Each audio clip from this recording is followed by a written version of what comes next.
بسم الله الرحمن الرحيم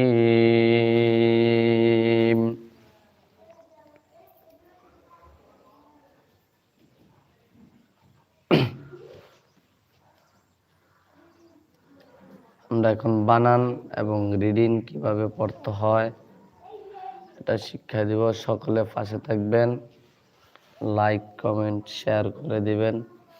আপনাদের জন্য আরেকজনে যদি শিখতে পারে আপনাদেরও সওয়াব হবে। এখন সরাসরি শুরু হয়ে যাক, কথা না বলে। হামসা জেরে নুনে জজম ইং, কাফ আলিফ জবর কা, ইং কা, নুনে জবর তায়ে জজম নাত, নাত, ইং কানাত,